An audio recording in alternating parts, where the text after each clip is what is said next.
사람이 모이는 곳이라면 어디든지 경계해야 될 것이 있습니다. 그것이 무엇인가 하면 바로 시간입니다. 흐르는 시간을 우리는 경계해야 됩니다. 국가가 세워지고 사람들이 모이는 단체라든지 아니면 적은 수가 모이는 공동체 혹은 동아리를 할지라도 그 가운데 사람이 모이는 곳이라면 반드시 그것을 경계해야 됩니다. 시간 중에서 흘러가는 시간에 대해서 경계하고 그것을 유심히 관찰해야 합니다. 왜냐하면 사람들이 모이는 곳이라면 그 안에서 자기들만의 생각이나 자기들만의 문화 혹은 이념들, 이런 것들이 그 모임 안에서 녹아져 내려 있게 마련입니다. 그런데 시간이 지나다 보면 왜 그런 문화가 생겨나고 왜 그런 행동들이나 그런 시스템들이 생겨났는지, 그에 대한 정신이나 이유 혹은 목적들은 사라지고 결국 그 안에서 시스템과 행위만 남게 되는 경우들이 꽤 많이 있기 때문에 그렇습니다. 우리가 살아가는 가운데 교회 안에서 이 율법주의라고 말하는 것도 마찬가지입니다. 왜 우리가 하나님이 우리에게 주신 그 율법을 지킨다는 것은 결코 잘못된 것이 아니고 나쁜 것이 아닙니다. 그런데도 불구하고 이 율법주의가 왜 나쁜가? 왜 우리가 이것을 지켜야 되고 왜 우리가 그렇게 행동해야 되는지에 대해서 처음에는요, 여러 가지 생각들이 있었을 겁니다. 신앙을 지키기 위해서는 이런 행동들을 해야 돼. 교회를 지켜내기 위해서는 이러한 행동들을 해야 돼. 이러한 이유나 명분이 분명했습니다. 그런데 시간이 점점 지나감에 따라서 그에 대한 의미나 그에 대한 정신들은 희미해지고 행동만 남게 되는 경우들이 참 많다는 겁니다.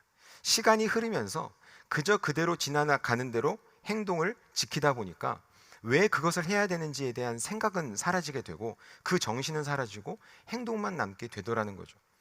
사순절 같은 경우가 대표적인 것 아닙니까? 예수 그리스도께서 부활하시는 그 부활절 이전 40일부터 온 교회가, 온 성도가 금식합니다. 특히나 마지막 고난주간 같은 경우는 고기를 금하고 먹을 것을 금하면서 예수 그리스도의 오신 그 부활을 기념하는 그 주간이 마지막 그 고난주간입니다. 근데 그 40일간에 처음에 시작했을 때는 어떤 마음이었을까요? 예수님이 우리 때문에 이렇게 고난 받으셨으니까 우리가 그 고난을 묵상하고 내 죄가 얼마나 큰가, 내가 하나님 앞에 얼마나 큰 죄인인가를 생각하면서 그 예수님의 고난을 묵상하는 것으로 시작을 했을 겁니다. 하지만 시간이 지남에 따라서 무엇만 남았다고요? 행위만 남게 됩니다. 무엇을 먹지 말아야 되고 무엇은 먹어도 되며 무엇은 해도 되고 무엇은 하면 안 되는지 자꾸 그 행동에 대한 제약만 갖게 되니까 결국에는 그 자체가 행동만 남게 되는 율법주의가 돼버린 겁니다.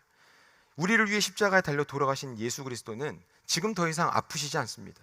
십자가에 못 박혀 돌아가신 그 예수님은 부활하심을 통해서 온전케 되셨기 때문에 지금 고통받지 않습니다.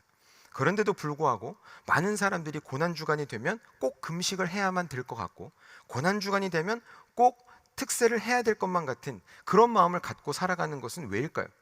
물론 우리 마음속에 예수님에 대한 감사가 있기도 하지만 내가 왠지 금식 기도를 하지 않으면 뭔가 예수님 앞에 죄를 짓는 것만 같은 그 행동이 남아있기 때문에 그렇습니다.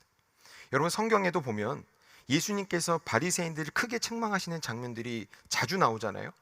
아시다시피 바리새인이나 사두개인, 서기관들은 당시 종교의 지도자들이었습니다. 지금으로 말하면 참 훌륭하고 존경을 받아 마땅한 분들이에요.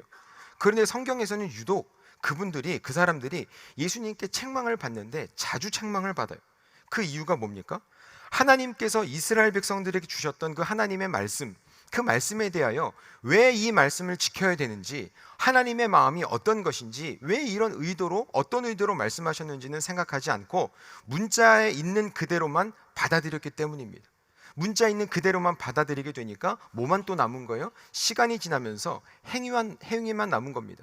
안식일에는 몇 킬로까지는 갈 수 있지만 몇 킬로 이상은 가지 못하고, 무슨 일은 할 수 있지만 어떤 것은 하지 못하고, 이런 행위만 남게 되었기 때문에 예수님께서 그들을 책망하신 것 아닙니까?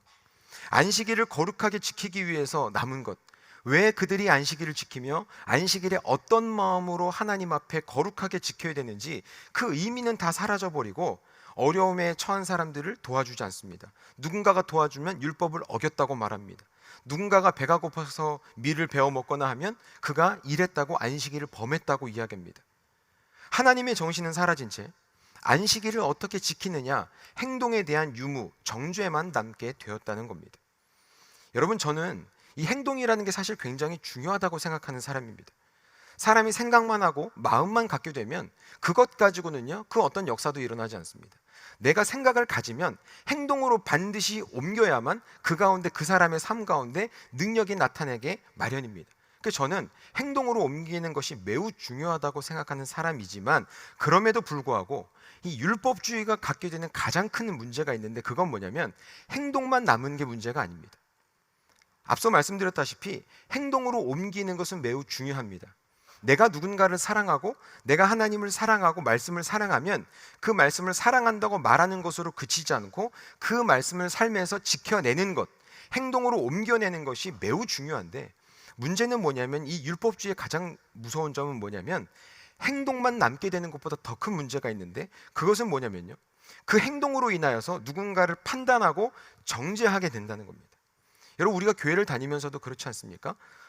교회에 중직자인데 주일 예배를 빠졌대. 어떻게 중직자가 주일 예배를 빠질 수 있어? 많은 분들이 이야기할 때 그 말이 툭 튀어나옵니다. 어떻게 목사가 그럴 수 있어? 어떻게 집사가 그럴 수 있어? 어떻게 권사가 그럴 수 있어? 이런 이야기들이 오고 가는 경우들을 참 많이 보게 됩니다. 어떤 그 사람의 행동을 보고 왜 그 사람이 그 행동을 했는지, 왜 그럴 수밖에 없었는지에 대한 부분들은 일단 저 뒤로 남겨두고, 그 사람이 예수 믿는 사람으로서, 중직자로서 이런 행동을 했다 혹은 해야 될 것을 안 했다, 여기에 대해서 판단하고 정죄하는 겁니다. 이것이 우리에게 가장 큰 문제입니다. 여러분, 바리새인들도 마찬가지예요. 바리새인들이 행동으로 옮겨서 안식일에 이런 것은 해도 되고 이런 것은 하면 안 됩니다, 이것을 만들었다고 예수님께 책망받은 게 아닙니다. 그런 것을 만들고 나서 누군가를 대할 때 너는 왜 안식일을 범했느냐, 너는 왜 이것을 이렇게 했느냐, 너는 이것을 저렇게 했느냐, 이것을 가지고 죄인이라고 아니라고 그 사람들을 정죄하고 판단하고, 그와 더불어서 비교적으로 자기들은 뭐가 되는 거예요? 비교적으로 의인이 됐다고 생각을 하는 겁니다. 이것이 가장 큰 문제입니다. 여러분, 누군가를 판단하고 정죄한다는 것은 좀 더 극단적으로 생각해 보자면요, 하나님의 자리를 대신하고 있는 거예요. 선과 악을 판단할 수 있는 것은 오직 하나님께만 달려있는 일입니다. 하나님만이 누군가를 정죄하실 수 있고 하나님만이 누군가를 죄인이라고, 의인이라고 말씀하실 수 있는 겁니다. 여러분, 우리가 의인이 됐다는 것도요, 속성 자체가 의인이 된 것이 아닙니다. 우리는 여전히 죄성을 가지고 있지만 우리가 예수 그리스도를 믿는다는 그 믿음 하나 때문에, 그 믿음으로 말미암아 우리가 죄를 깨끗하게 씻김을 받았다는 것을 보시고 하나님께서 우리를 의롭다고 여겨주시는 거예요. 그래서 우리는 칭의라고 말하지 않습니까? 의롭다고 칭함을 받는 거예요. 속성 자체가 의롭게 된 것이 아닙니다. 의롭다고 칭함을 받는 거예요. 그러니까 그 사람이 죄인인가 아닌가를 판단하는 것은 하나님만이 하셔야만 되고 하나님만이 하실 수 있는 것인데, 그런데 바리새인들이나 종교 지도자들은 자기들이 무언가의 문화와 율법을 만들어 놓고 이 율법의 틀 안에 들어오면 의인이고 이 율법의 틀 안에 벗어나게 되면 죄인이라고 이야기하는 거예요. 그래서 여러분, 바리새인들이 예수님께 책망을 받게 되는 겁니다. 여러분, 물론 우리 교회는요, 늘 정결케 되는 작업들이 당연히 필요합니다. 죄를 지은 자에 대하여서 교회는 권면하고 때론 필요하다면 징계를 할 수도 있습니다. 그런데 그 이유는 뭡니까? 교회를 정결케 된 모습으로, 더 거룩해진 모습으로 발전적으로 나아가기 위해서 필요한 것이지, 이 사람이 죄인이라는 것을 낙인 찍고 이 사람을 정죄하고 이 사람을 다른 사람들에게 망신 주기 위해서 존재하는 것이 아닙니다. 그래서 교회의 중직자를 비롯한 지도자들은 누군가 교회 성도 안에 죄를 지었을 때 그를 조용히 찾아가 권면하고 죄에 대한 것을 알려주고 다시는 그 죄의 길로 빠지지 않도록 도움을 줄 수 있습니다. 그렇게 해서 교회는 정결케 되어야만 합니다. 그러나 당시 종교 지도자들은 사람의 행동을 통해서 판단함으로 인해서 자신들 스스로가 하나님의 자리를 대신해버리는 가장 교만한 사람이 되었습니다. 이로 인해서 예수님께 책망을 받게 되고, 반대로 자기 스스로는 의인이라고 생각해서 예수님께 또한 책망을 받게 되는 거예요. 이 자리에 있는 우리 모든 성도 여러분, 우리들은 어떻습니까? 우리들만이 가지고 있는 무언가의 율법이 있지는 않습니까? 참된 신앙생활, 하나님께서 우리에게 주시는 그 말씀의 참된 의미를 깨닫고 그 의미를 생각하면서 이 세대 가운데 살아가는 모습이 아니라, 시간이 흐르다 보니까 우리들에게만 남아있는 무언가의 종교 생활을 하고 있는 우리들의 모습을 발견하고 있지는 않느냐는 겁니다. 이 시간 우리가 잠시 영상 하나를 보고 말씀을 이어가도록 하겠습니다. 함께 영상 보시겠습니다.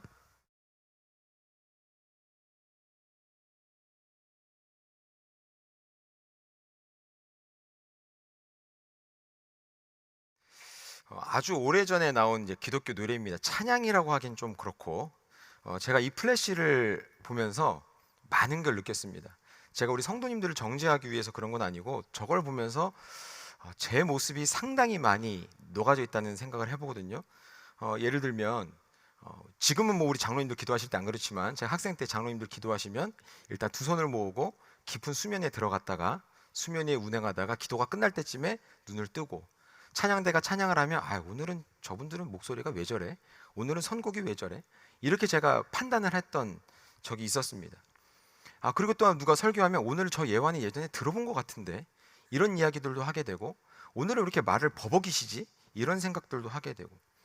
그러니까 우리가 교회를 다니면서도 무언가 교회의 문화 안에 갇혀서 하나님에 대한 온전한 진심 어린 찬양과 그 마음이 담겨져 있는 예배가 아니라 어떤 출석 도장을 찍는다거나 내가 해야 될 것을 해야만 되는 그러한 모습으로 살고 있었던 저의 모습들도 보게 되더라고요. 그러니까 저 같은 경우 학생 때도 그렇습니다. 사도신경을 하면 누가 빨리 사도신경을 외우나. 제가 원래는 말이 이것보다 더 빨랐거든요. 그러니까 중고등학생 때는 말이 정말 빨랐어요.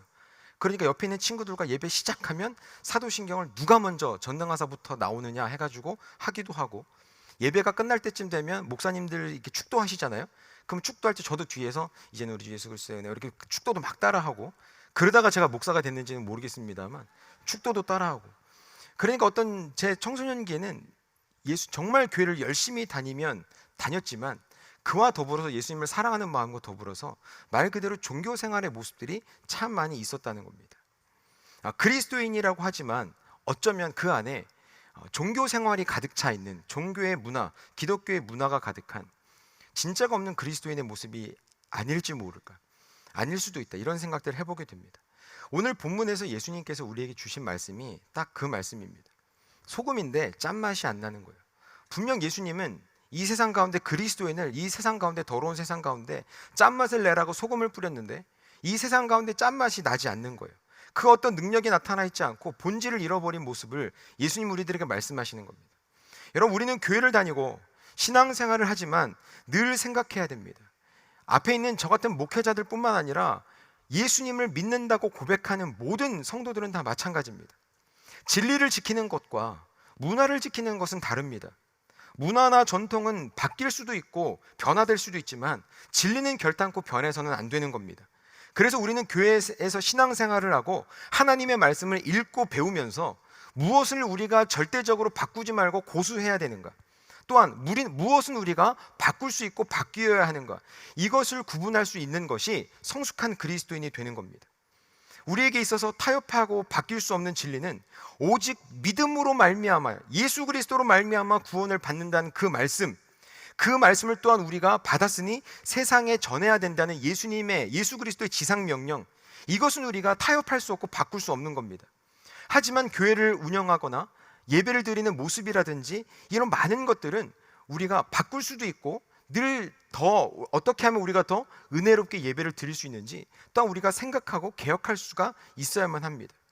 여러분, 그러니까 우리는요, 진리에 대하여는 매우 보수적이고 결코 타협해서는 안 되지만 그 복음을 전하는 방법이나 문화에 대해서는 늘 개혁적이어야만 합니다.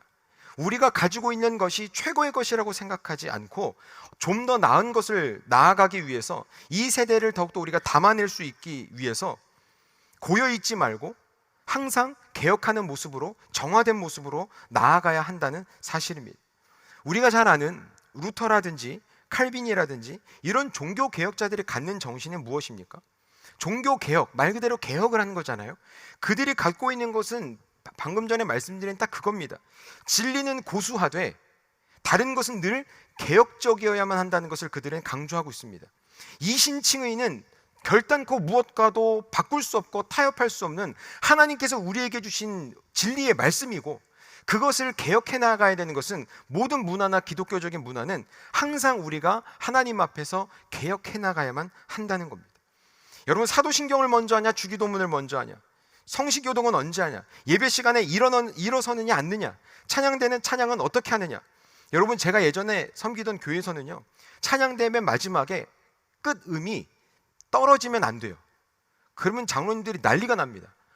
끝날 때 아멘 이렇게 끝날 때 우와 이렇게 끝나야 찬양이 우와 이렇게 하고 박수치고 끝나지, 아멘 이렇게 끝나면 지휘자가 바로 호출입니다. 어디 하나님께 영광을 올려드리는데 그렇게 처지게 끝내냐고, 영광 안 받으신다고 난리가 나요. 그러니까 저는 사실 목회자로 그걸 보면서 우리 하나님은 끝에 음을 낮게 부르면 영광을 안 받으시고 끝에 음을 높게 불러야 영광을 받으시는 그런 하나님인가? 그런 생각이 들어요. 여러분, 그거 뭐예요? 기독교 음악을 만들어 가면서 그들이 어떻게 하면 하나님께 더 영광을 올려드릴 수 있을까 고민을 했겠죠. 그런 고민을 가지고 만들었다는 것은 인정을 합니다.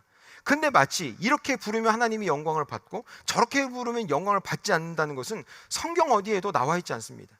그들이 정말로 종교 개혁을 부르짖는 사람이라면, 보수적인 신앙을 갖는 사람이라면, 여러분 사실 칼빈은요, 교회 음악을 가르칠 때 음을 붙이지 말라고 가르칩니다.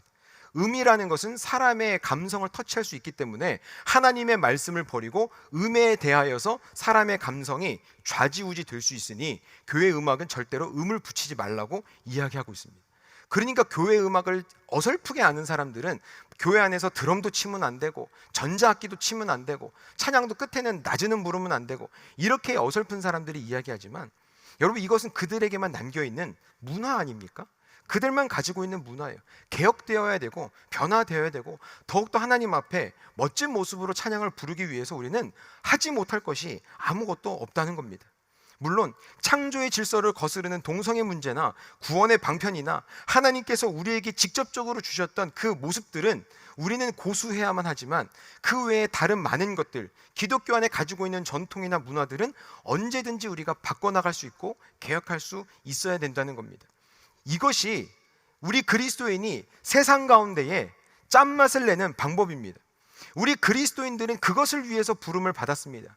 하나님께서 예수 그리스도를 우리에게 보내주시고 그 예수 그리스도를 십자가에 돌아가시게 하고 그리고 3일 만에 부활시키시고 우리 가운데 영원토록 성령이 거하게 하시는 사건을 통하여서 우리는 세상에 어디를 가든지 간에 짠맛을 내고 예수 그리스도의 향기를 풍겨낼 수 있는 그런 사람이 되라고 우리를 그 자리에 부르셨다는 사실입니다. 이 자리에 계신 우리 모든 성도 여러분, 설탕이 왜 설탕이며 소금이 왜 소금입니까? 여러 가지 기능들을 말할 수도 있을 겁니다. 장단점을 말할 수도 있을 거고 화학적인 설명도 할 수 있는 분들도 계시겠지만 아주 간단합니다.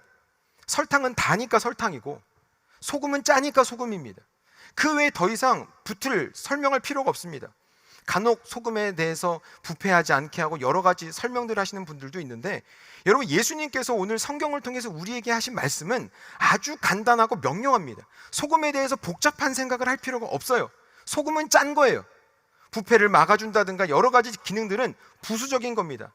예수님께서 우리들에게 말씀하시는, 예수님께서 우리에게 원하시는 것은 그냥 짜면 된다는 거예요. 그 맛을 잃지 않고 이 세상 가운데 너희들이 소금이니까 그냥 좀 짠 역할을 해라, 짜게만 있으면 된다고 말씀하시는 거예요. 만약에 우리가 무슨 음식을 먹었는데 짜다, 여러분 거기에 뭐가 들어가 있는 거예요? 소금이 들어가 있는 거예요. 너무 짜다, 그럼 뭐예요? 소금이 많이 들어가 있는 거예요. 여러 가지 우리가 생각할 필요가 없습니다. 여러분 우리 그리스도인들도 마찬가지예요. 이 세상이 죄로 인해서 완전히 타락했습니다. 하나님의 말씀을 빗대어 말하자면 선을 행할 수 있는 능력이 완전히 상실되어 있는 거예요. 말 그대로 짠맛이 절대 날 수 없는 것이 세상입니다.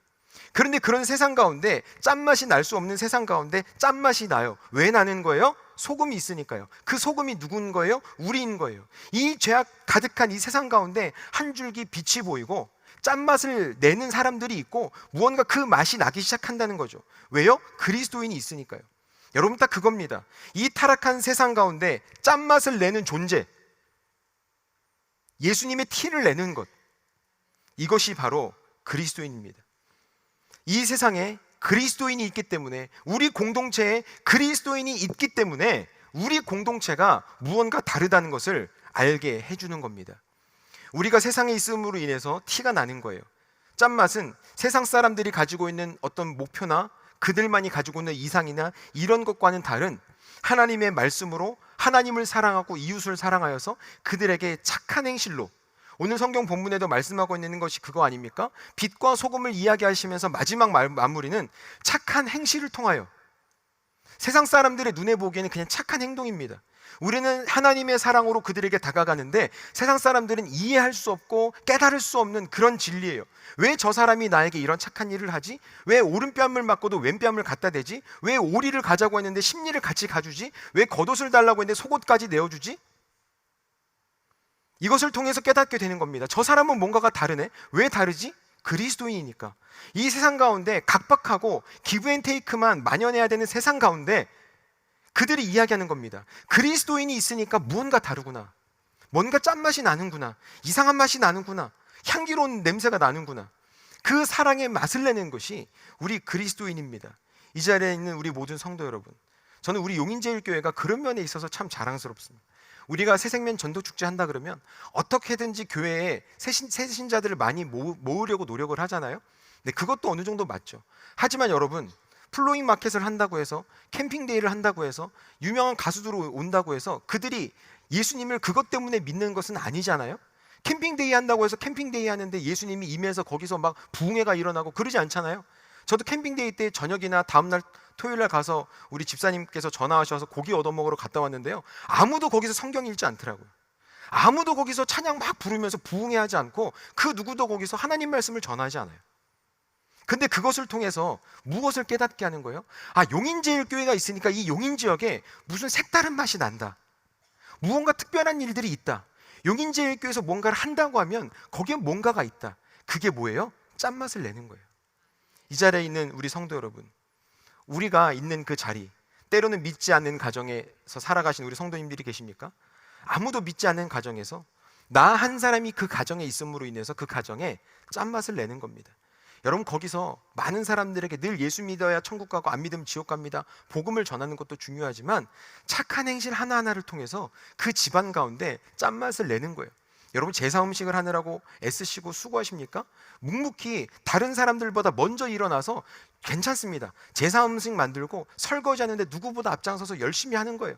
짠맛을 내는 겁니다. 우리의 일터나 모임 가운데 세상의 모임인데도 불구하고 그리스도인 한두 사람이 섞여 있어서 그 가운데 짠맛을 내는 겁니다. 마찬가지로 이 용인지역에 우리 용인제일교회가 있어서 짠맛이 많이 나고 있지 않습니까? 많이 짠맛이 나고 있어요.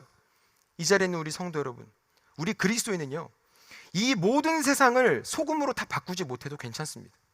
예수님은 우리에게 이 모든 세상을 소금으로 바꾸라고 말씀하시지 않으셨습니다. 그저 우리가 소금이고 빛이니까 너희가 있는 자리에서 짠맛을 내고 너희가 있는 자리에서 빛을 비추라고만 말씀하고 있어요. 그 사람들의 영혼을 구원하는 것은 우리에게 달려있는 것이 아니라 하나님께 달려있는 줄로 믿으시기를 바랍니다. 이제 말씀을 정리하겠습니다. 이 자리에 계신 우리 모든 성도 여러분, 우리가 이 세상을 살아가면서 행위가 때로는 중요합니다.